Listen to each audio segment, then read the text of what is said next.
ये सब एक संकीर्ण मानसिकता की सोच होती है। आपके दिमाग का जो गंदापन है वो दिखा है इसमें। कानून एक रेपिस्ट को जेल भेजता है, राम रहीम उसका नाम है।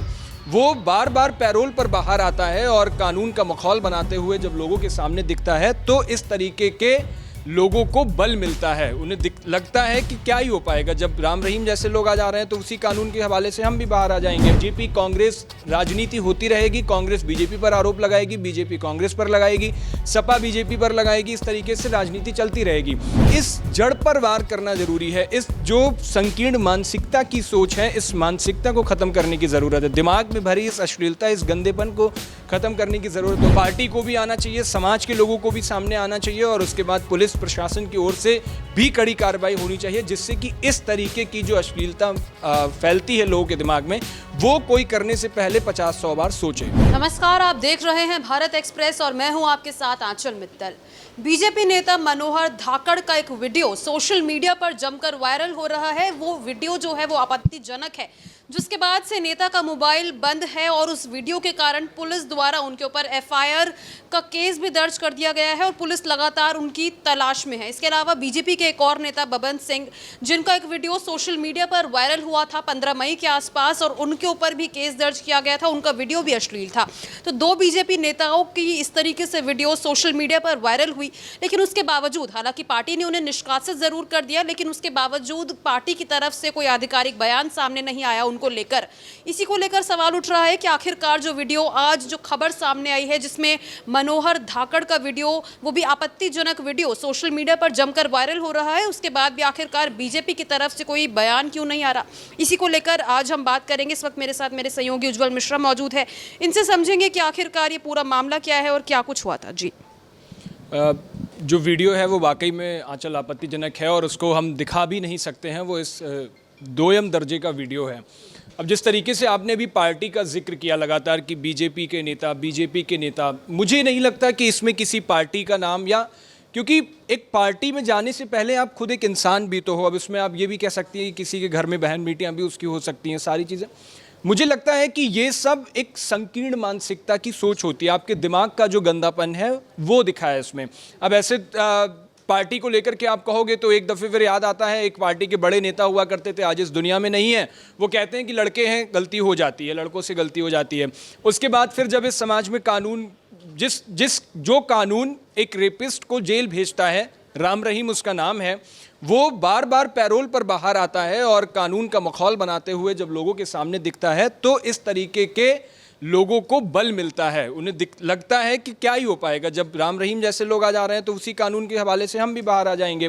फिर अलग अलग पार्टियों की अगर आप बात करो तो एक पार्टी में आपको स्वाति मालीवाल का केस याद ही होगा, किस तरीके से एक अरविंद केजरीवाल के बिल्कुल निजी सेक्रेटरी ने किस तरीके से उनके साथ बदतमीजी की थी, उसका वीडियो आया। हालांकि वो आरोप है और उस पर लगातार केस चल रहा है, तो वो भी हुआ था। फिर एक आपको अर्चना गौतम का केस याद होगा, कांग्रेस पार्टी के दफ्तर के बाहर किस तरीके से उनके साथ बदतमीजी हुई थी। तो मैं किसी पार्टी विशेष का इसमें जिक्र नहीं करना चाहता हूँ। आप बीजेपी कांग्रेस राजनीति होती रहेगी, कांग्रेस बीजेपी पर आरोप लगाएगी, बीजेपी कांग्रेस पर लगाएगी, सपा बीजेपी पर लगाएगी, इस तरीके से राजनीति चलती रहेगी।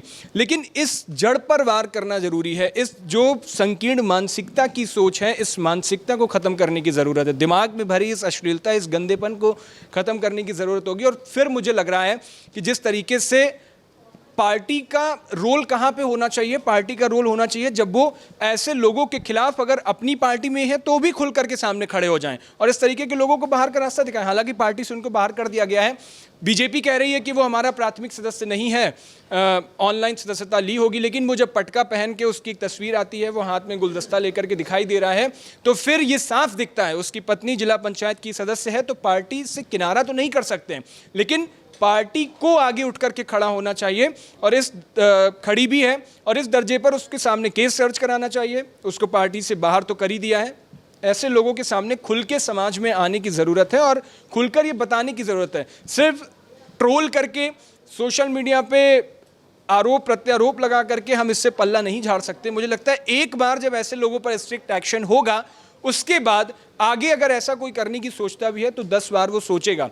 और क्या मन में रहा होगा, क्या उस धाकड़ समाज से आता है, धाकड़ जो भी उसका है अपना सिस्टम होगा, लेकिन मुझे लगता है अब ऐसे लोगों के ऊपर कड़ी कार्रवाई की ज़रूरत भी है और पार्टी को भी आना चाहिए, समाज के लोगों को भी सामने आना चाहिए और उसके बाद पुलिस प्रशासन की ओर से भी कड़ी कार्रवाई होनी चाहिए, जिससे कि इस तरीके की जो अश्लीलता फैलती है लोगों के दिमाग में, वो कोई करने से पहले 50-100 बार सोचे। बताया जा रहा है कि जिस तरीके से आपने कहा कि धाकड़ समाज से वो आते हैं, ये वीडियो सामने आने के बाद उनके समाज ने भी उन्हें पूरी तरीके से उनका बहिष्कार करने का फैसला ले लिया है, ये भी खबर सामने है। इसके अलावा उनकी पत्नी भी बीजेपी की ही सदस्य है, तो इसको लेकर आप क्या कहेंगे कि पत्नी की तरफ से भी अभी तक कुछ जानकारी सामने नहीं आई, उनका भी फ़ोन बंद आ रहा है? मुझे लगता है सबसे पहले पत्नी को ही स्ट्रिक्ट एक्शन लेना चाहिए। पार्टी और जो राजनीति है उनकी वो एक अलग का विषय है, लेकिन पत्नी, घर वाले ही उनके खिलाफ उठकर किस मानसिकता के साथ ये व्यक्ति घर में रहता होगा, आप ये सोच करके देखिए। और अपने आसपास के समाज में ये कैसे स्टैंड करता होगा, कैसे एग्जिस्ट करता है, मुझे तो ये समझ में नहीं आ रहा है। हालांकि अगर वहाँ पर सीसीटीवी कैमरे ना होते तो इसकी ये जो घिनौनी हरकत थी, जो घटिया सोच थी, वो कभी सामने आ भी नहीं पाती। वो तो शुक्र है इस देश में तमाम जो हाईवेज बन रहे हैं, जो तमाम सीसीटीवी से लैस हो गए हैं, हाईवे मैन ऑफ इंडिया भी कहा जाता है नितिन गडकरी को, तो उनका एक विज़न है कि इस देश में न सिर्फ सड़कों का विस्तार हुआ है, बल्कि अब सड़कें सुरक्षित हो गई हैं, सीसीटीवी से लैस हो गई हैं। उसी सीसीटीवी की वजह से आज इसकी जो सोच, इसकी जो करतूत है, घिनौनी हरकत है, वो सामने आ पाई है। धाकड़ समाज हो, बीजेपी हो, कोई भी हो, लेकिन सबसे पहले शुरुआत घर से होनी चाहिए और इसकी पत्नी को इसके खिलाफ उठ करके खड़ा होना चाहिए। और वो जो मैसेज दिया जाएगा, वो अगर एक्शन इसके खिलाफ ले, खुद जाकर के एफआईआर कराएं, बताएं, क्योंकि वो भी एक जिम्मेदाराना पद पर हैं, जिला पंचायत की सदस्य हैं। तो इस लिहाज से, उस क्षेत्र के लिहाज से उनको उठ करके खड़ा होना चाहिए और सबसे पहले कार्रवाई जो होनी चाहिए वो उनकी तरफ से होनी चाहिए। तो ये दौर जिस तरीके से सोशल मीडिया का है, सोशल मीडिया पर ये वीडियो सामने आया तो लोगों को इस पूरे मामले के बारे में पता चला और पार्टी ने भी एक्शन लिया, लोगों ने भी एक्शन लिया। बताया जा रहा है कि जो भी उनके आसपास रहने वाले लोग हैं, सब ने बहिष्कार उनका कर दिया। तो अगर ये वीडियो सोशल मीडिया पर नहीं आता तो इस तरीके के लोग तो आसानी से बच सकते थे। हाँ, तो इसीलिए मैं कह रहा हूँ ना कि अगर सीसीटीवी फुटेज ना होते उस हाईवे पर, या सीसीटीवी ना लगा होता या ख़राब होता, तो इस तरीके की हरकत कभी सामने आ ही नहीं पाती। आप देखिए 13-14 तारीख की घटना बताई जा रही है, उसके बाद इस वीडियो को आने में इतना दिन लग गया। हालांकि ऐसी चीज़ें छुपती हैं नहीं, वायरल हो जाती हैं, लेकिन सीसीटीवी फुटेज की वजह से ही, सीसीटीवी लगा था, चालू हालत में था, सही था, उस वजह से ये हरकत सामने आ पाई है। और सोशल मीडिया का तो आपको पता ही है, आजकल उपयोग दुरुपयोग दोनों हैं, लेकिन इस मामले में मुझे लग रहा है ना सिर्फ उपयोग हुआ है, बल्कि पुलिस के सामने स्पष्ट रूप से साक्ष्य भी मौजूद होगा। और ऐसे तमाम बीते दिनों की घटनाएं सामने आ चुकी हैं। हाईवेज़ पर सीसीटीवी के माध्यम से ही पता लगता है और उसी तरह से, तो मुझे लगता है ये तो बहुत ज़रूरी है। और इससे सबक भी मिलता है कि जहाँ पर सही ना भी हो, वहाँ पर सही कराए जाएं, रखे जाएं। देखिए, जिस तरीके से हमने सोशल मीडिया की भी बात की कि सोशल मीडिया की वजह से ये पूरा मामला उजागर हो पाया, लेकिन एक बात ये भी है कि जिस तरीके से वो वीडियो खुलेआम सोशल मीडिया पर डाल दिया गया है, तो कहीं ना कहीं असर भी ये समाज पर डालता है, जो एक बुरा असर है। हाँ, ये बहुत ज़रूरी, आपने बहुत जिम्मेदाराना एक बात कही है। सोशल मीडिया पर जिस तरीके से लोग शेयर कर रहे हैं, सोशल मीडिया के उपयोग के बारे में मुझे लगता है कि सबसे ज़्यादा हम हिंदुस्तानियों को सीखने की ज़रूरत है कि सोशल मीडिया का यूज़ किया कैसे जाता है। आप, क्योंकि सोशल मीडिया की जो लिमिट नहीं है उसकी कोई, वो एक खुला समंदर है, उसमें कितना भी आप गोता लगाते चले जाओ, कहीं से भी। ज़रूरी है ऐसे लोगों को बेनकाब करना, लेकिन एक सीमित दायरे में रह करके, जिससे कि और भी, आप सोशल मीडिया के यूज़र्स में आप देखो, कोई उसमें लिमिट तो है नहीं। एक 12 साल का बच्चा भी उसको चला रहा होगा, एक, अब आजकल बच्चे ज़्यादा चला रहे हैं, एक 20 साल का युवक भी चला रहा होगा, एक 50 साल का, 60 साल का अधेड़ उम्र का व्यक्ति भी चला रहा होगा। तो सोशल मीडिया पर उम्र की कोई सीमा नहीं है, हर वर्ग, हर ग्रुप का आदमी है उस पर, हर लिंग का आदमी है, तो हर किसी के पास उसकी एक्सेसिबिलिटी है।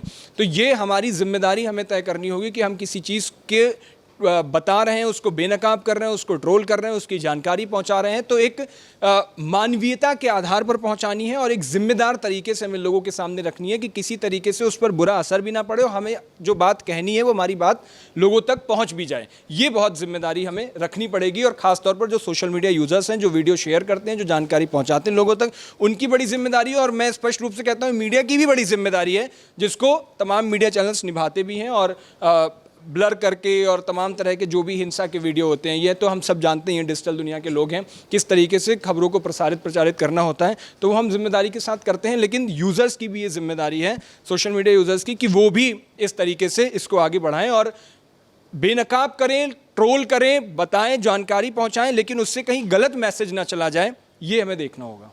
तो बीजेपी नेता मनोहर धाकड़ इस वक्त लापता है। पुलिस लगातार उनकी जांच में जुटी है और जिस तरीके से वीडियो सामने आया, कहीं ना कहीं समाज पर ये बुरा असर डालता है और काफ़ी ज़्यादा आपत्तिजनक वीडियो है। तो वहीं इस पूरे मामले को लेकर आपकी क्या राय है, कमेंट बॉक्स में ज़रूर शेयर करें।